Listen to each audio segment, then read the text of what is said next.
For over 3,000 years, Tutankhamun's tomb remained sealed, not as a monument, but as a prison. This wasn't a tribute to a beloved ruler, it was a desperate act of containment. Tutankhamun, the boy king, was sickly, his life cut tragically short, and his death became a problem that ancient Egypt feared deeply. His body was embalmed in a rush, his heart was bizarrely removed, and his tomb was hastily decorated with scenes of containment, not glory. Then, his name was erased from history, a frantic attempt to control what might happen next. When Howard Carter finally broke that seal in 1922, the world held its breath, expecting unimaginable treasures. But what they really found was a story of fear, dark secrets, and a powerful warning that some doors are sealed for a very good reason. For a brief moment, the world stopped breathing. In November of 1922, beneath the merciless sun of Egypt's Valley of the Kings, a narrow staircase emerged from the sand steps no human foot had touched in more than 3,000 years. The air was dry, ancient, and wrong. When Howard Carter reached the sealed doorway at the bottom, he hesitated, not because of history, or fame, or fortune, but because something about the silence felt deliberate, as if the tomb had been waiting. Carter cut a small hole into the door and lifted a candle to the opening. The flame flickered violently as a rush of trapped air burst outward, carrying the scent of age, resin, and decay, hot, stale breath from another world. When his patron, Lord Carnarvon, asked what he could see, Carter answered with words that would echo through history. Wonderful things. What he did not say was that the tomb looked disturbed. Not robbed, but hurried, chaotic, as though it had been sealed in fear. Tutankhamun's tomb was not supposed to exist like this. Pharaohs were buried in carefully planned monuments, constructed over decades. Their tombs followed strict religious geometry, layered with protection spells, balance, and order. This one felt different, smaller, cramped, almost improvised. Inside the antechamber, objects were piled haphazardly: chariots, dismantled and stacked, furniture shoved against walls, weapons scattered like afterthoughts. This was not reverence, this was containment. Ancient Egypt did not fear death, it feared unrest. The deeper Carter went, the more unsettling it became. 4 massive shrines stood nested inside one another, each sealed, each covered in religious texts meant to bind, protect, and restrain, not guide, not comfort, restrain. The walls were hastily painted, the figures stiff and unfinished, the yellow pigment uneven, the work of artists racing against time. Tutankhamun had died too suddenly, and Egypt had panicked. He was only about 19 years old when he died, young, fragile, sickly, a boy king born into a royal line already cursed by its own mistakes. His father had tried to erase the gods. His court had torn the country apart spiritually. Tutankhamun inherited a broken throne. When he died, the threat was not political. It was cosmic. Ancient Egyptians believed that if a king's burial was rushed or flawed, his spirit could become dangerous. A restless pharaoh was not a ghost, it was a weapon against the living. Floods, disease, madness, collapse, chaos returning. So they buried him fast, too fast. When Carter finally reached the burial chamber and opened the innermost coffin, what lay inside shocked even seasoned archaeologists. The mummy was fused to the golden coffin by thick black resin, poured in such excessive quantity that it had hardened like glue. The body had essentially been baked in its own burial substances. When they tried to remove it, the limbs snapped off, bones cracked, flesh tore. This was not preservation. This was sealing. The smell that escaped was sharp and chemical, far stronger than expected. The resins used were volatile, even toxic in enclosed spaces. Ancient embalmers knew their properties well. Yet here they had been used recklessly, aggressively, as if the priority was not the afterlife, but preventing movement. Then there was the heart. It was missing. In Egyptian belief, the heart was the seat of consciousness and morality. Without it, the soul could not be judged in the afterlife. Removing it was unthinkable, lest the goal was to deny resurrection entirely. Some scholars believe Tutankhamun's heart was removed intentionally, not to honor him, but to stop him. Outside the tomb, tragedy followed swiftly. Lord Carnarvon fell ill only months after the opening. A mosquito bite on his cheek became infected. Blood poisoning spread. He died suddenly in Cairo. At the moment of his death, the city reportedly lost power. His dog back in England howled and collapsed dead. The newspapers went wild. The curse was born. More deaths followed: visitors, officials, researchers, some sudden, some unexplained. A radiologist who examined the mummy died shortly after. A wealthy guest who entered the tomb was found dead weeks later. Even Carter's inner circle seemed marked by misfortune. Scientists scoffed, journalists sensationalized, but ancient Egyptians would have simply nodded. The tomb was covered in warning texts, not dramatic threats, but declarations of consequence. In their world, words shaped reality. To disturb the king's peace was to invite imbalance, and imbalance always demanded payment. Carter himself became withdrawn, protective, secretive. He restricted access to the tomb and refused to discuss certain findings. Notes vanished. Artifacts quietly changed hands. Questions were deflected. The official narrative became one of gold, beauty, and archaeological triumph. But beneath that story lingered something darker, because Tutankhamun was not buried like a beloved ruler. He was buried like a mistake, a danger, a problem that needed to be locked away and forgotten. And for 3,000 years, it worked. Until one day, in 1922, the seal was broken and whatever fear Egypt had entombed was allowed to breathe again, not as a curse, but as a reminder that some tombs are not meant to be opened. The story of Tutankhamun isn't about a curse that started in a tomb. It's about a fear that began while he was still alive. From the moment he became pharaoh, it was obvious this wasn't a king destined to rule. His own body was a constant betrayal. Modern scans reveal a catalogue of severe deformities: a clubbed foot, malformed bones, a dangerously weak immune system. He couldn't walk without a cane. In fact, dozens of them were found in his tomb, their handles worn smooth from years of use. This wasn't ceremonial. This was a daily struggle for survival. Think about it. In a world where the pharaoh was seen as the living embodiment of divine order, a physical manifestation of the gods on earth, weakness wasn't just a personal struggle, it was a political liability. And Tutankhamun's court was filled with sharks, powerful men who had weathered his father's chaotic religious revolution and were now desperate to reclaim control. There was the shrewd elderly court official who had served multiple pharaohs, and there was Horemheb, the ambitious general who commanded the entire Egyptian army.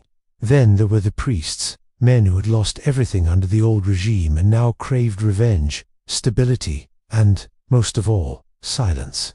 The boy king was completely surrounded. Every decision made in his name was filtered through this council of powerful men, decrees restoring the old gods. That was them. Orders to reopen the temples, them again. Public appearances where Tutankhamun humbly bowed to the god, Amen.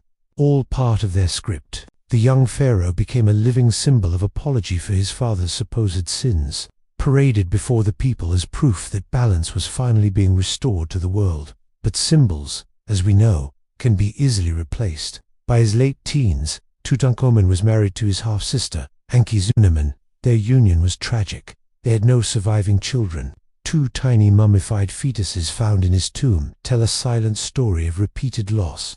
With no heir, Egypt's future was dangerously uncertain, and uncertainty breeds desperation. And then, Tutankhamun died. Suddenly, mysteriously. There are no public records of mourning, no detailed accounts of a final illness, no stories of a long, slow decline.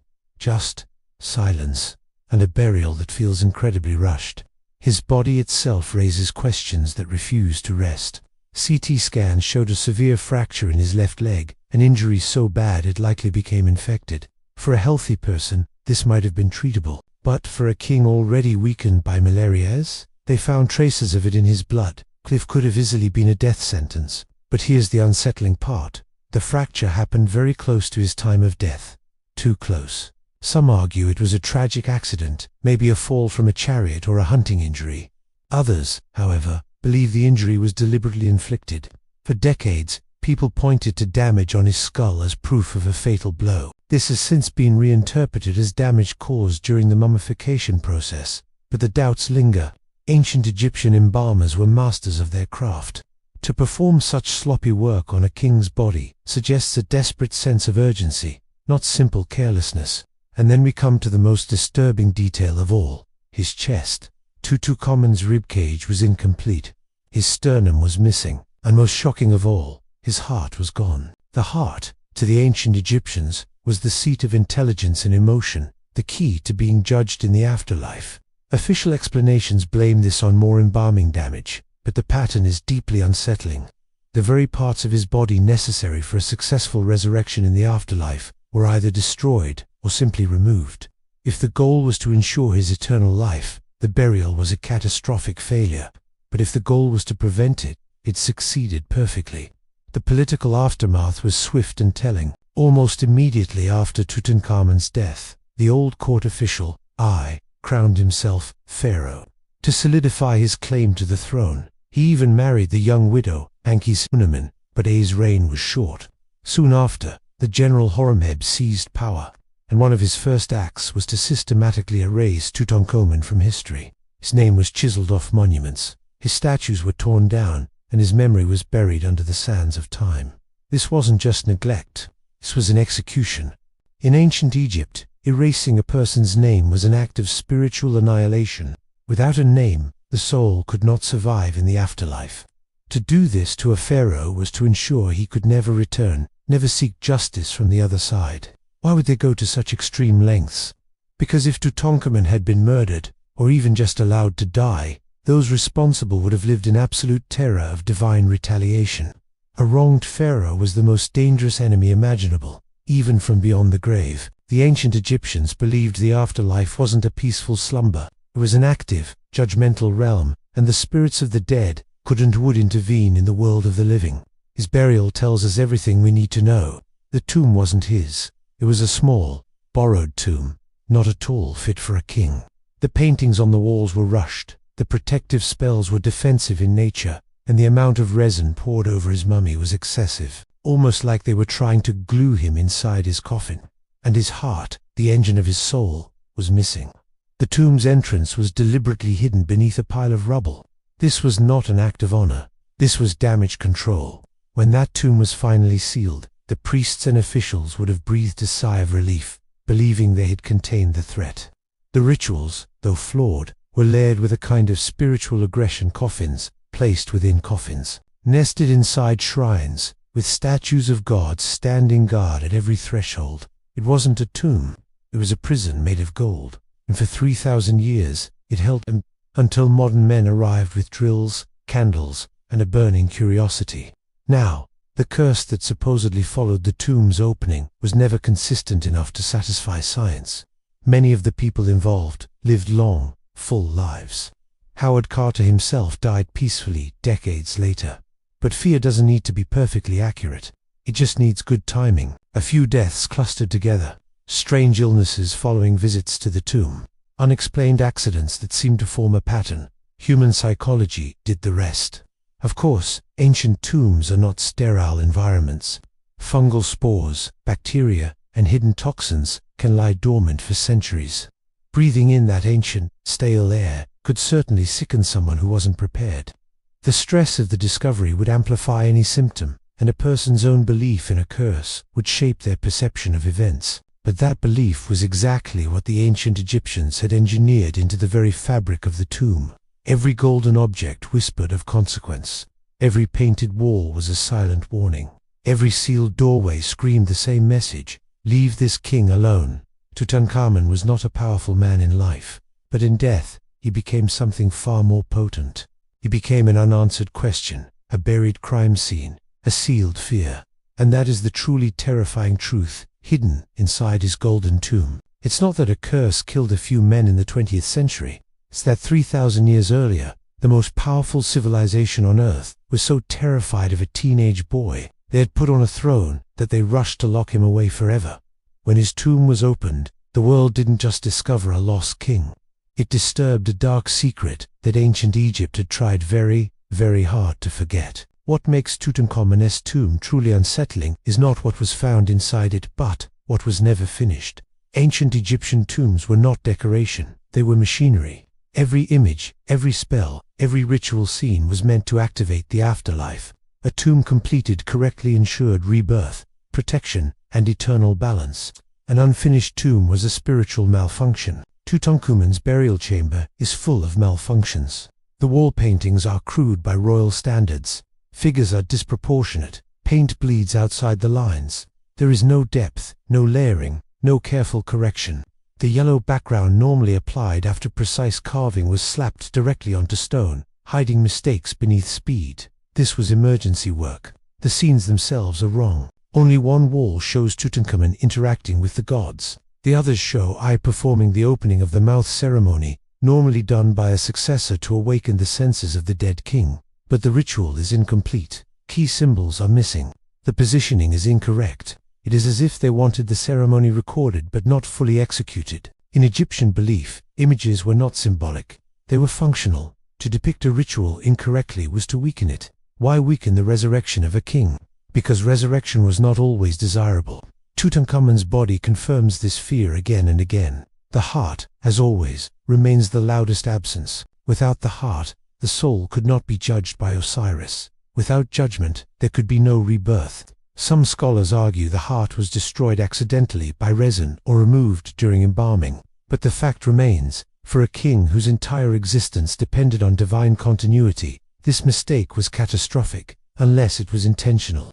Then there are the amulets. Tutankhamun was buried with an unusual number of protective charms, but many are positioned incorrectly. Some are reversed, others are placed in ways that block rather than empower. The golden mask itself is flawless, yet beneath it the body was treated brutally. Beauty on the surface, control underneath. The more scientists examined the mummy, the more contradictions appeared. His pelvis showed signs of decay inconsistent with age. His spine curvature suggested chronic pain. His DNA revealed extreme inbreeding parents, likely siblings which weakened his immune system and bones. This was a king whose body was failing. But failing bodies do not explain missing ribs. They do not explain the destruction of the chest cavity. They do not explain why the most sacred internal organ in Egyptian religion was gone, unless the burial was designed to stop something. Ancient texts describe a fear few modern people understand, the ACA spirit that had power after death. A wronged or improperly buried king could become an OC of chaos, capable of influencing the living world. These were not ghosts, they were forces. Priests were trained not just to honor the dead, but to neutralize threats. And neutralization sometimes required sacrifice not of life, but of eternity. Tutankhamun's burial reads like a compromise. They could not deny him royal honors publicly. He was still a pharaoh. The people needed closure. The gods needed appeasement. But privately, the burial speaks of fear. Even the placement of the tomb suggests it was meant to disappear. It was built beneath later construction, hidden beneath worker huts, buried under rubble. This was not accidental preservation. It was intentional erasure. No cult followed Tutankhamun. No priests maintained his tomb. No festivals honored his memory. Within decades, it was as if he had never ruled. And that silence lasted for 3,000 years. When modern scientists began studying the tomb in detail, something else emerged, something unsettling. The air inside the burial chamber contained high levels of certain molds known to cause respiratory illness, neurological symptoms, and even death in vulnerable individuals. Aspergillus, dormant for millennia, awakened by breath. Suddenly, the curse looked less mystical and more biological. But ancient Egyptians did not need microscopes to understand danger. They understood rot. They understood contamination. They understood that sealed spaces held power. Perhaps the tomb was not just spiritual containment but physical, a sealed environment designed never to be opened. When Carter's team broke that seal, they disrupted more than history. They disrupted an ancient system designed to remain closed forever. And still, the most disturbing detail remains overlooked. Tutankhamun's tomb contains no Book of the Dead scroll specifically written for him. Other kings had customized texts guiding their souls through the afterlife. Tutankhamun's tomb relies on generic spells, borrowed imagery, rushed substitutions. It is as if no one wanted to spend time thinking about where he would go next, or what he might become. Today, we admire the gold, the mask, the jewelry, the spectacle. But gold does not tell the truth. The truth is in the mistakes, the missing organs, the rushed art, the erased name, the hidden tomb. Tutankhamun was buried like someone Egypt could not risk remembering. And when the tomb was opened, the world did not uncover a mystery, it interrupted a solution. A solution built on fear, silence, and containment. The terrifying truth inside Tutankhamun's tomb is not that something evil escaped. It is that something feared was never meant to return at all. And history, in its curiosity, broke the seal anyway. Most pharaohs were remembered endlessly. Their names were carved deep into stone, repeated in temples, sung in rituals, spoken so the dead would never truly die. Tutankhamun received none of this. His reign was quietly erased, his monuments dismantled, his statues reused, his name scraped away and replaced. This was not negligence. This was intentional silence. Horemheb, the general who would eventually seize power, rewrote history. He presented himself as the restorer of order after chaos, skipping over Tutankhamun entirely. In official records, the boy king simply vanished. No blame, no explanation, just absence. In ancient Egypt, absence was a verdict, because memory sustained the soul. Without memory, a king could not act, speak, or return. Tutankhamun was neutralized twice, once in burial and once in history. And yet, even after erasure, precautions remained. The tomb seals were unusually strong. The doorway was plastered shut, stamped repeatedly with royal insignia, not to keep robbers out but to mark violation clearly. Anyone who broke it would know they were crossing a line. Inside, the layout of objects was defensive. Guardian figures faced entrances. Protective deities stood watch, not in welcoming poses, but aggressive stances. This was not an invitation to eternity. It was a warning. When Carter opened the tomb, he did something ancient priests feared most. He reintroduced Tutankhamun to the world of the living. The boy king, erased and contained, suddenly had his name spoken again, his image printed, his face known globally. In Egyptian belief, that mattered. Names were power. To say a name was to awaken identity. And for the first time in 3,000 years, Tutankhamun's name was everywhere. The timing unsettled even skeptics. Deaths followed publicity. As newspapers repeated his name, as museums displayed his image, as crowds gathered to stare into his burial chamber, unease grew. Some dismissed it as superstition. Others felt something more personal: nightmares, anxiety, a sense of intrusion. Psychologists would later explain this as suggestion. Ancient Egyptians would have called it consequence. Then science stepped in again. Researchers studying the tomb noticed radiation-like effects in surrounding rock niche, but intensified by enclosed spaces. Combined with fungal spores and ancient resins, the tomb was a hostile environment by design, not malicious, but dangerous. Modern bodies were not prepared for ancient systems. The more technology advanced, the clearer it became that Tutankhamun's tomb was a sealed capsule, chemical, biological, and spiritual. Opening it released multiple layers at once. And yet, the strangest part is what never happened. There was no grand curse inscribed in stone. No dramatic prophecy carved above the door, because Egypt did not need spectacle. It relied on balance. Break the balance, and effects follow naturally. In this way, the curse was not a threat. It was a statement of reality. Over time, the myth of Tutankhamun grew larger than the man himself. The boy king became an icon frozen in gold, stripped of context, turned into entertainment. His suffering, his fragile body, his rushed burial were overshadowed by glitter. But the tomb never stops telling its story. Every scan reveals damage. Every study uncovers haste. Every artifact suggests fear. Tutankhamun was not honored because he was beloved. He was honored because Egypt was afraid of what would happen if he was not. And when the tomb was opened, the world celebrated the beauty but missed the warning that some histories are buried not because they are unimportant, but because they are unresolved. Tutankhamun's tomb is not terrifying because of a curse. It is terrifying because it reveals a civilization quietly cleaning up a mistake. A boy placed on a throne he could not hold. A death that came too soon. A burial done too fast. A memory erased too thoroughly. And a seal meant never to be broken. Yet here we are, still speaking his name, still opening his coffin, still peering inside a solution designed to remain closed forever. That is why Tutankhamun unsettles us. Not because he haunts the living, but because we keep disturbing the dead. The final truth about Tutankhamun is not hidden in gold, curses, or even death. It is hidden in intent. Everything about his burial, erasure, and rediscovery points to one uncomfortable conclusion. Ancient Egypt was trying to close a chapter, not preserve it. Tutankhamun was a corrective measure, a temporary solution to a spiritual disaster caused by his father's revolution. He was placed on the throne to calm the gods, soothe the priests, and reassure the people. And when he died young, sick, airless, he became a liability Egypt could not afford to mishandle.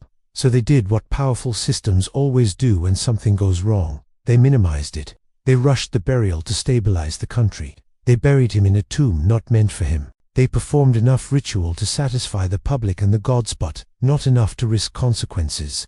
They removed what mattered most for resurrection. They sealed him deep.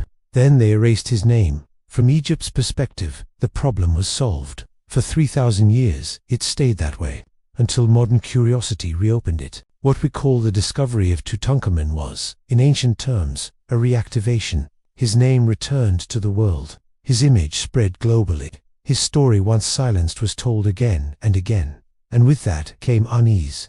Not because a dead king was angry, but because modern humans had interrupted a system they did not understand. We like to think of ancient people as primitive, superstitious, afraid of shadows, but Tutankhamun's tomb shows something else entirely. A civilization that understood risk management. They knew bodies decay dangerously. They knew sealed spaces trap toxins. They knew memory sustains power.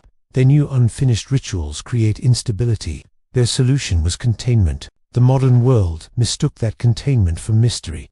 When deaths followed the tomb's opening, newspapers blamed a curse. When scientists found spores, they blamed biology. When historians found erasure, they blamed politics. All were right, because the curse was never one thing. It was layered. Biological danger wrapped in spiritual belief, reinforced by psychological expectation, amplified by cultural ignorance. And at the center of it all was a boy who never chose any of it. Tutankhamun did not ask to be king. He did not choose to be weak. He did not choose to die young. He did not choose to be erased. And he certainly did not choose to become the most famous mummy in history. Yet here he is, still displayed, still scanned, still opened, still discussed. A king whose afterlife was never meant to be this loud.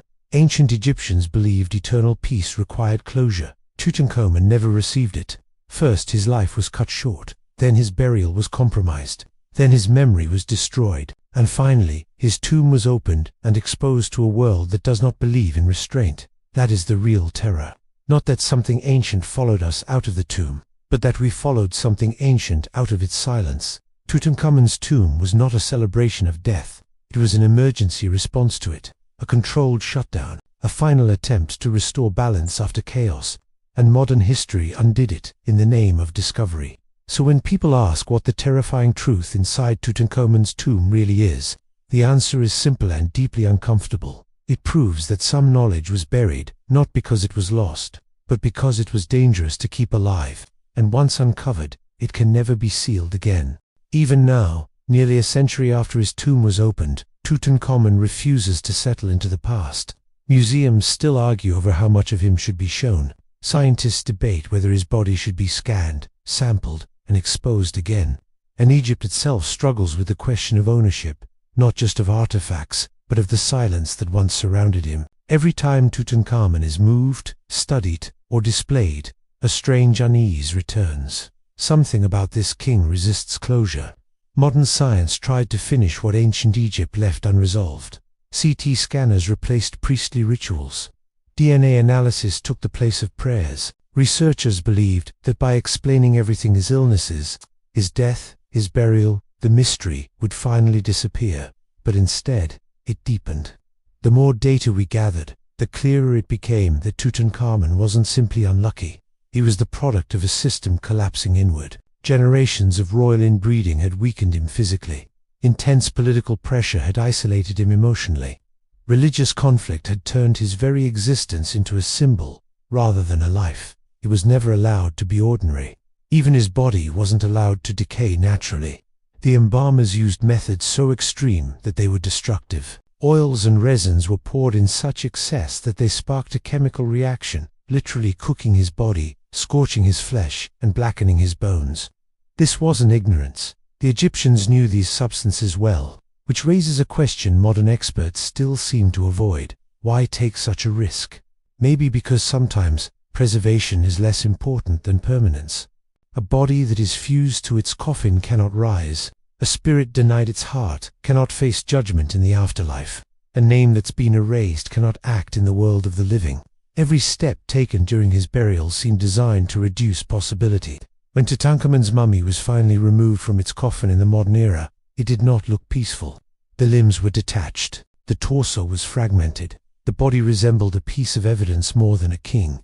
And yet, we continue.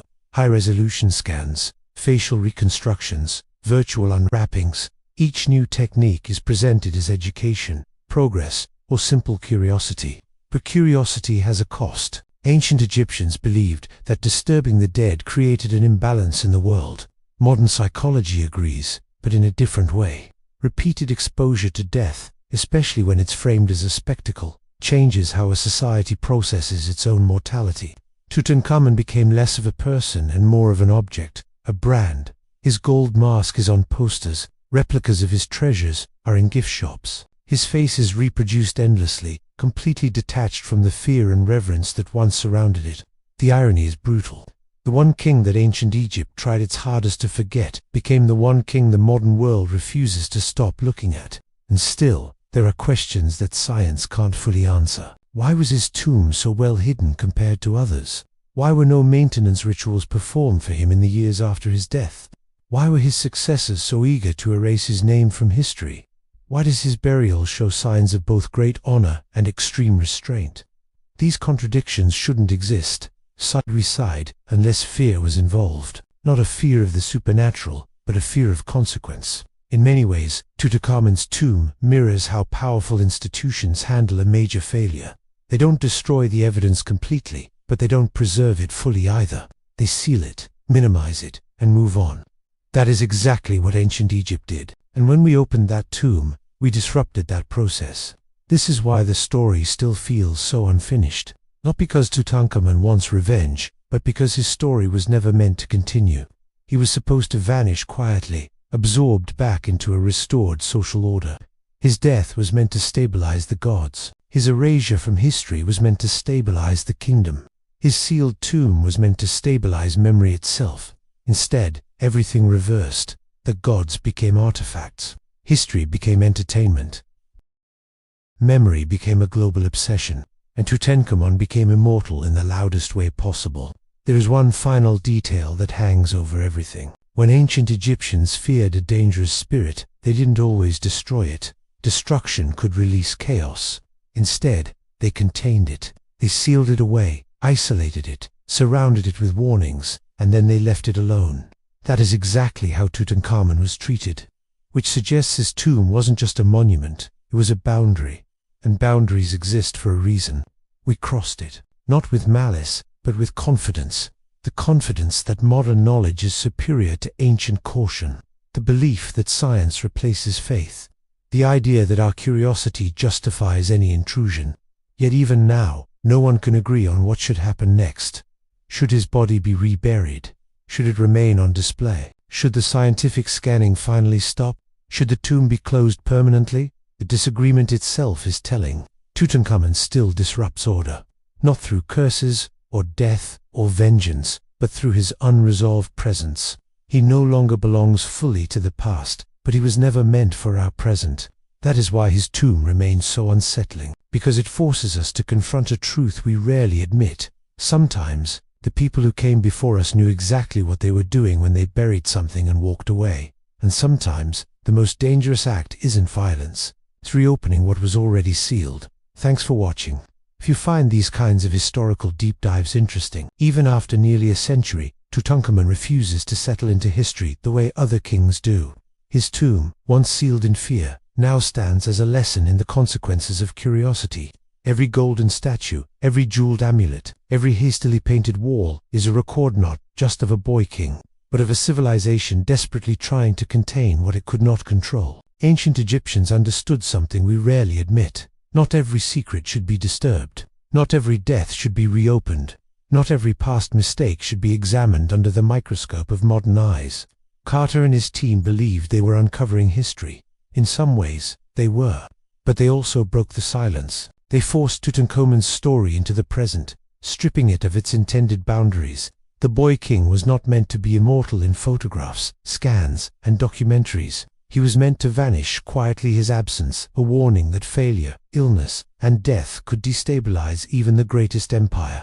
And yet, fascination persisted. Crowds came, cameras flashed, historians debated. Each new discovery seemed to confirm the myth. Tutankhamun's body had been poorly preserved. His organs were missing or destroyed, his heart gone, his chest cavity compromised. Every anomaly became evidence, not of neglect, but of fear. His burial was less a ritual of honor than a containment strategy. Modern science provided its own kind of terror. CT scans, DNA analysis and chemical studies revealed what the ancients had known instinctively. This tomb was a hazardous environment.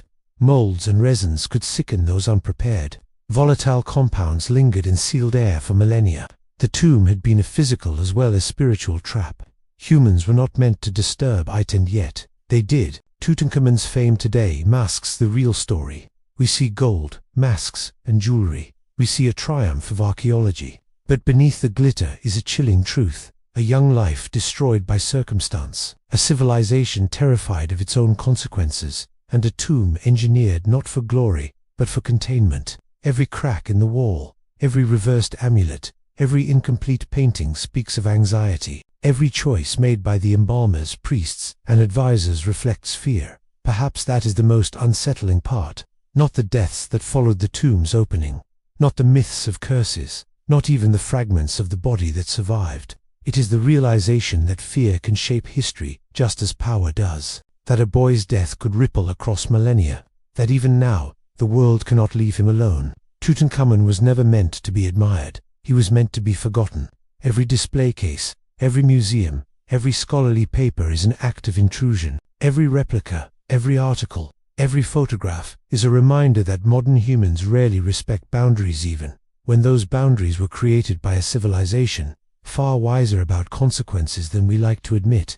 And so, he remains, not in peace, not fully in the past, not fully in the present. He is a warning, a story, a caution wrapped in gold and resin. A boy king whose death was too early, whose burial was too hurried, and whose memory was too dangerous. We did not open a tomb. We awakened a system designed to remain dormant. And the world, in its curiosity, has been living with the consequences ever since.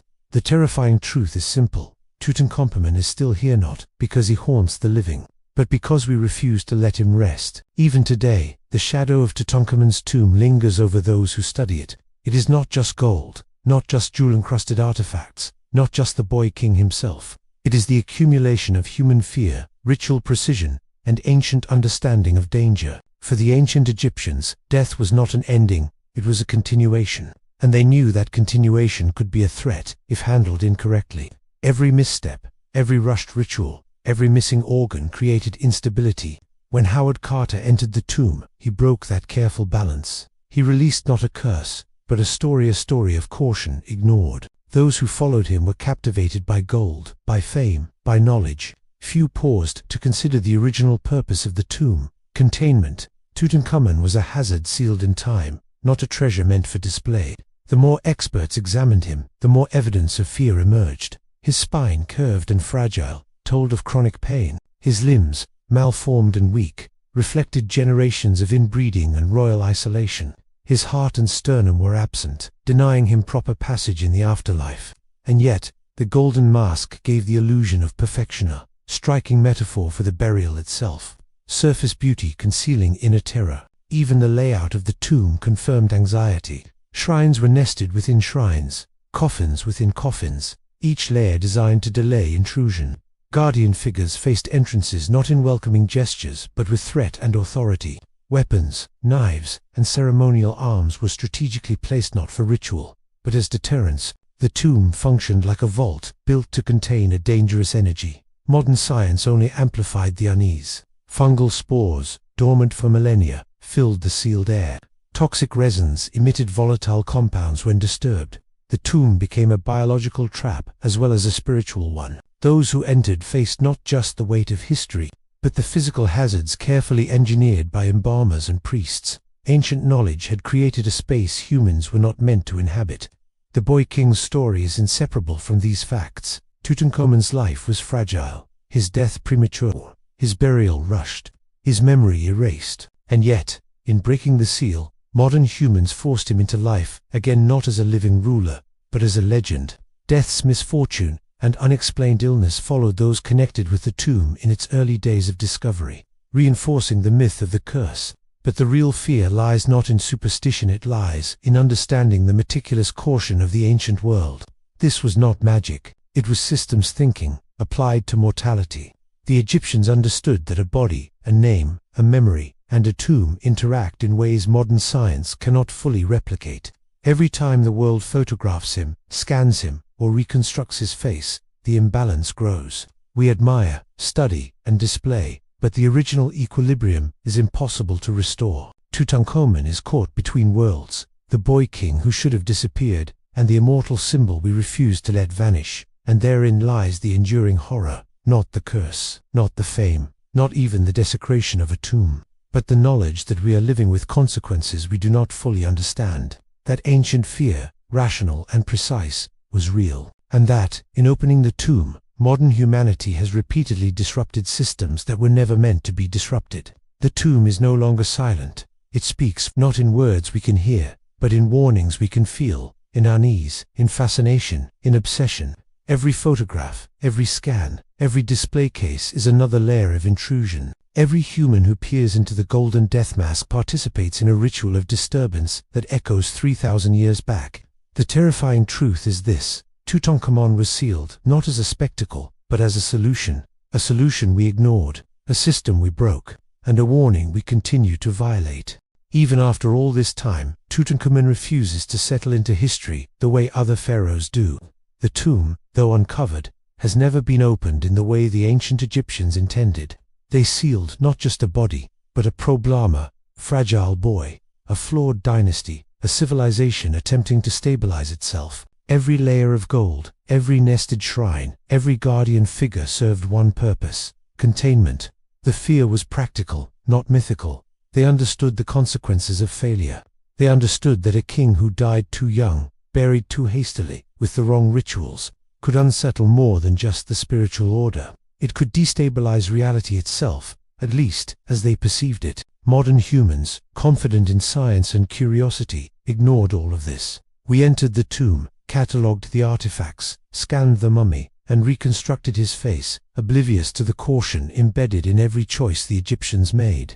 And in doing so, we reintroduced a problem meant to remain dormant. The human consequences of this intrusion are subtle but persistent. Scholars debate, museum directors argue, and public fascination never wanes. Tutankhamun is treated as an object, an exhibit, a symbol of wealth and beauty, but never as the vulnerable human whose life and death shaped the precautions of an entire civilization.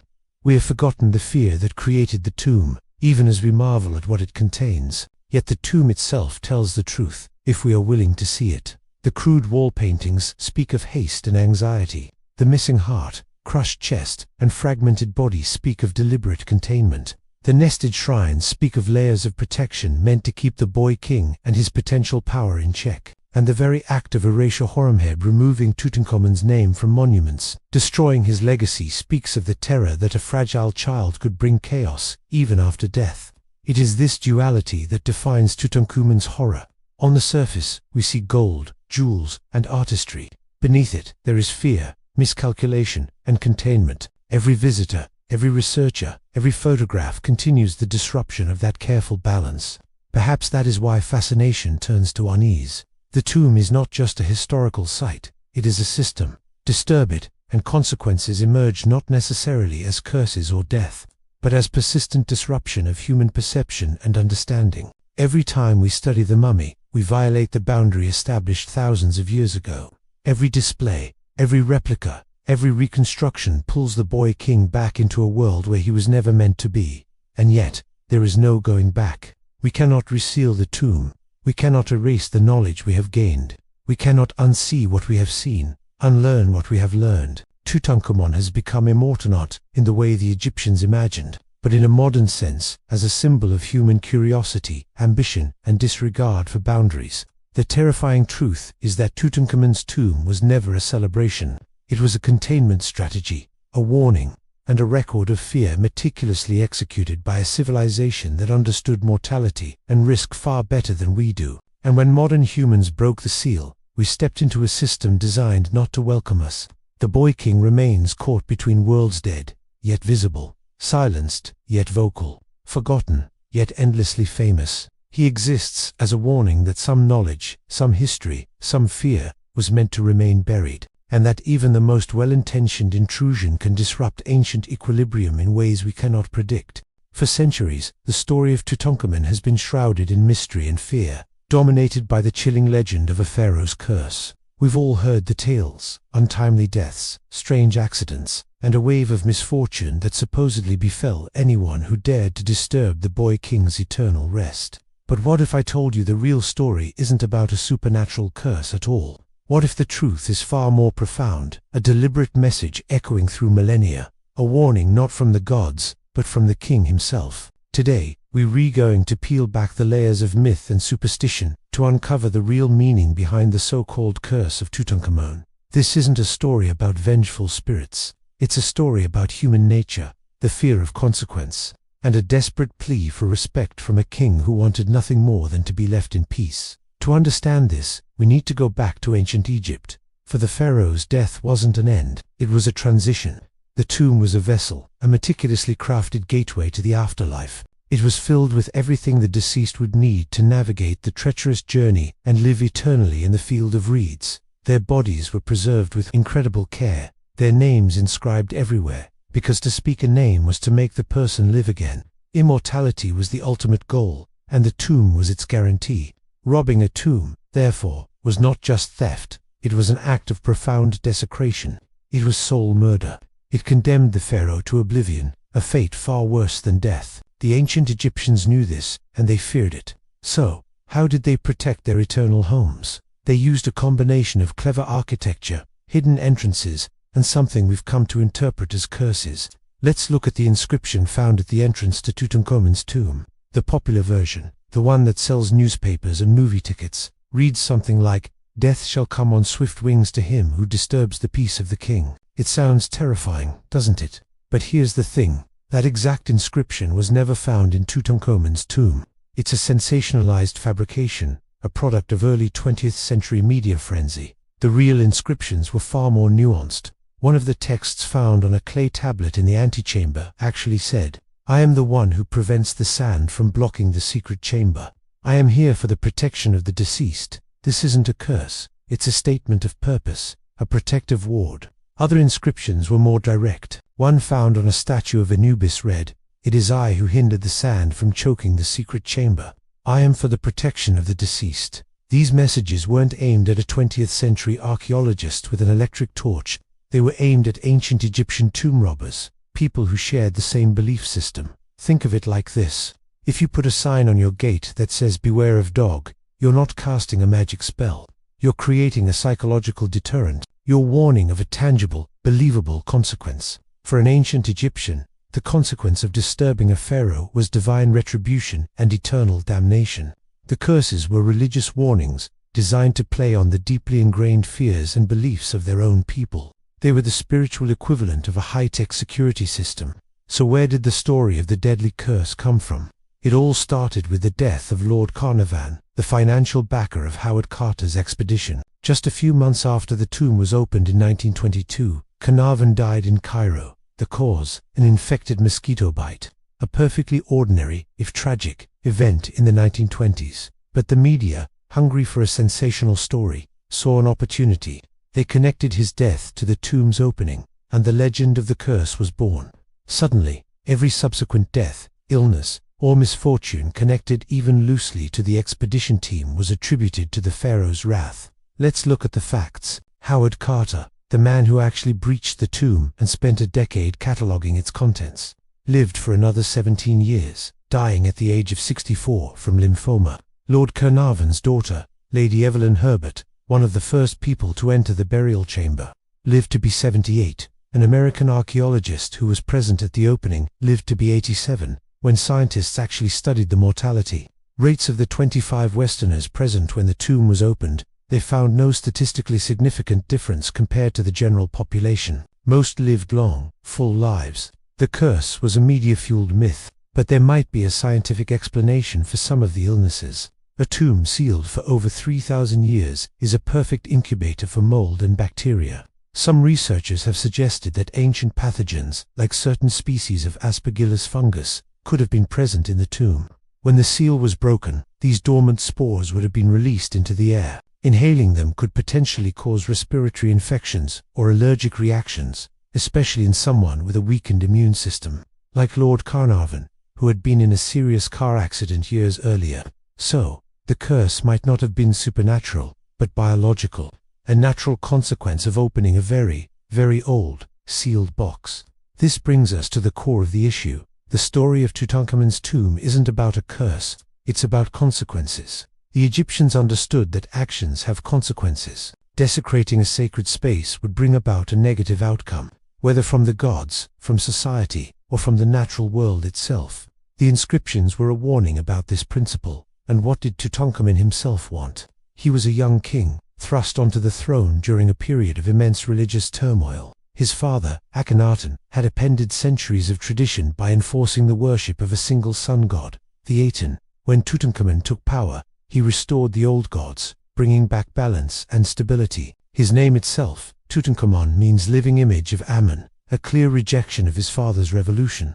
All he likely wanted was what every pharaoh wanted, to be remembered, to have his name spoken, and to rest undisturbed on his journey to the afterlife. The irony is that the curse has ensured his immortality in a way he could never have imagined. Tutankhamun is now the most famous pharaoh in history. His name is known across the globe, but the fame came at the cost of his peace. His tomb was dismantled, his treasures shipped to museums, and his own mummified body has been poked, prodded, and X-rayed countless times. We learned an immense amount about ancient Egypt from him, but in the process, we fulfilled the very thing the tomb's guardians sought to prevent, the complete disturbance of the king's rest. So, the real warning of Tutankhamun's tomb might be for us. It's a cautionary tale about how our quest for knowledge and our fascination with the past can sometimes trample on the values and beliefs of the very cultures we seek to understand. It forces us to ask ourselves, where is the line between archaeology and desecration, between preservation and plunder?